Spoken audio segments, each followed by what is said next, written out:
दोस्तों स्वागत है नए वीडियो में एक बार फिर से आप सभी का। दोस्तों द्विघात समीकरण क्लास 10th का एक सवाल लिखा है। चलिए इसे पहले पढ़ लेते हैं, उसके बाद हल करते हैं। बहुत ही आसान सवाल है। लिखा है एक समकोण त्रिभुज की ऊंचाई इसके आधार से 7 सेमी कम है। यदि कर्ण 13 सेमी का हो तो अन्य दो भुजाएं ज्ञात कीजिए। चलिए दोस्तों हल करते हैं। यहाँ पर समकोण त्रिभुज की बात हो रही है तो समकोण त्रिभुज बना लेते हैं, समझने में आपको आसानी होगी। मान लेते हैं ये एक समकोण त्रिभुज है, नाम दे देते हैं ए बी सी। ये कोण 90 डिग्री का है, 90 अंश का है, क्योंकि समकोण त्रिभुज है।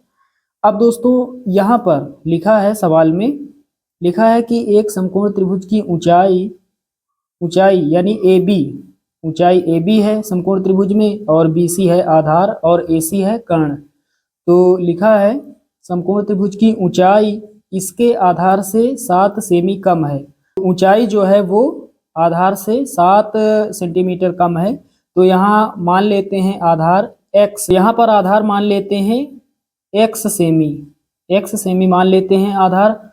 तो AB का मान कितना होगा, AB की ऊंचाई कितनी होगी, लिखा है आधार से 7 सेमी कम, तो आधार है x, BC का मान है x। अब इससे 7 कम के लिए माइनस, तो x माइनस 7 सेमी। ऊंचाई AB का जो मान है वो आधार BC के मान से 7 कम है। तो ये आप समझ गए होंगे। अब आगे लिखा है सवाल में, यदि कर्ण 13 सेमी का हो, कर्ण AC है, AC भुजा यहाँ पर है 13 सेमी।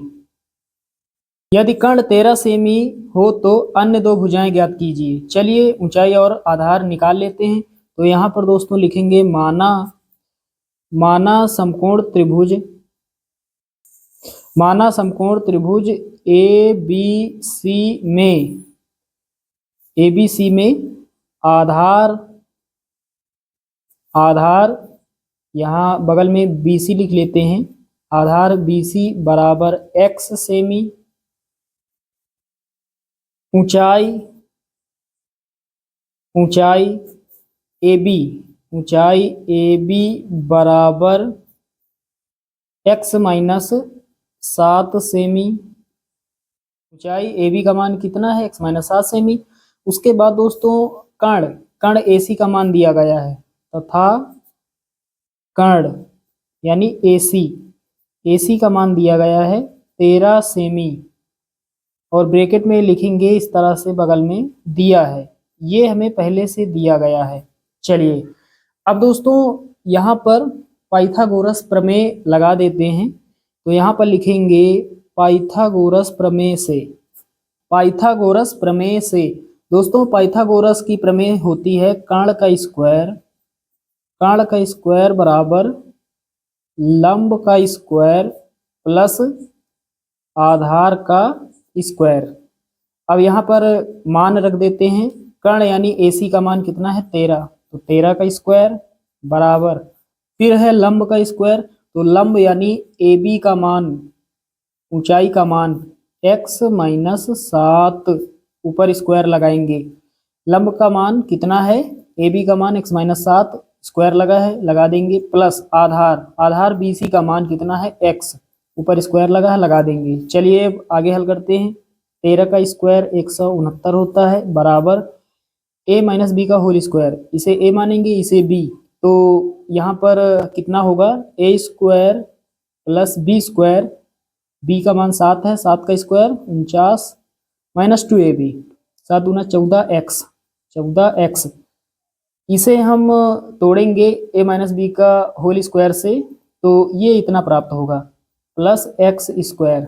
चलिए अब आगे हल करते हैं। तो 169 हो जाएगा, बराबर 1x स्क्वायर ये है, एक ये है, दोनों को जोड़ेंगे 2x स्क्वायर हो जाएगा, और माइनस का 14x और प्लस का 49। चलिए दोस्तों आगे हल करते हैं। ये बराबर किस तरफ, ये प्लस में है, इधर आएगा माइनस में हो जाएगा, तो 2x स्क्वायर माइनस का 14x प्लस का 49, इसी तरफ 169 आएगा तो माइनस का हो जाएगा, बराबर में 0। अब आगे हल करते हैं, 2x square minus 14x, plus का 49 है, माइनस का 169 है। माइनस वाली संख्या बड़ी है तो चिन्ह माइनस का रहेगा। अब 169 में 49 घटा देते हैं तो 9 में 9 जाएगा, 0 बचेगा। उसके बाद 16 में 4 जाएगा, 12 बचेगा, यानी माइनस का 120 बचेगा बराबर 0। अब दोस्तों 2 से भाग दे देते हैं, क्योंकि यहाँ पर लास्ट में 0 है, यहाँ 4 है, यहाँ पर 2 है, सभी सम संख्याएं हैं। 2 से भाग दे देते हैं।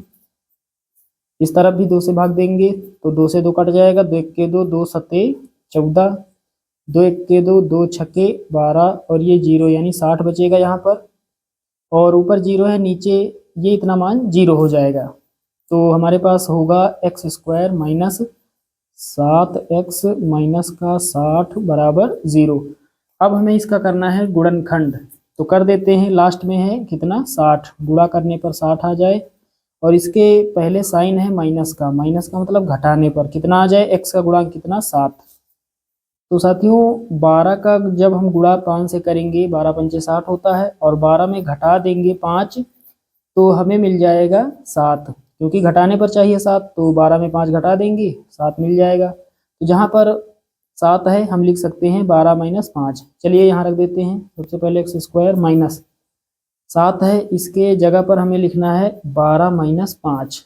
एक्स को बाहर लिखेंगे, माइनस का 60 बराबर 0। आगे हल करते हैं। पहले एक्स स्क्वायर माइनस 12 का गुणा एक्स से होगा, 12x हो जाएगा, फिर minus minus plus, minus minus plus हो जाएगा, 5 का गुणा एक्स से होगा 5x माइनस का 60 बराबर 0। अब दोस्तों एक पार्ट ये, एक पार्ट ये, यहाँ से कॉमन मिलेगा x, तो यहाँ x माइनस 12 बचेगा, प्लस यहाँ से 5 कॉमन मिलेगा तो x माइनस 12 पंचे 60, 5 कॉमन हो गया, 12 बचेगा बराबर 0। अब फिर से एक पार्ट ये, एक पार्ट ये, तो यहाँ से x माइनस 12 कॉमन मिल जाएगा, यहाँ पर x माइनस 12 यहाँ पर है, तो एक बार x माइनस 12 और एक बार ब्रैकेट में लिखेंगे x प्लस 5, x प्लस 5 बराबर 0। अब दोस्तों दोनों मान 0 के बराबर हैं, दोनों को हल नहीं करेंगे। ये माइनस वाला जो पार्ट है इसे हल करेंगे, क्योंकि ये हमें धनात्मक मान देगा। तो यहाँ पर लिखेंगे जब x माइनस 12 बराबर 0, तो x बराबर कितना हो जाएगा, माइनस का 12 है, इधर आएगा प्लस का 12 हो जाएगा। तो x का मान हमने निकाल लिया है। दोस्तों अब यहाँ पर आसानी से हम बता सकते हैं, यहाँ पर ऊंचाई और आधार हमने माना है यहाँ पर। तो यहाँ पर दोस्तों हमने माना समकोण त्रिभुज ABC में आधार x सेमी, ऊंचाई x माइनस 7 सेमी। तो यहाँ पर लिखेंगे अतः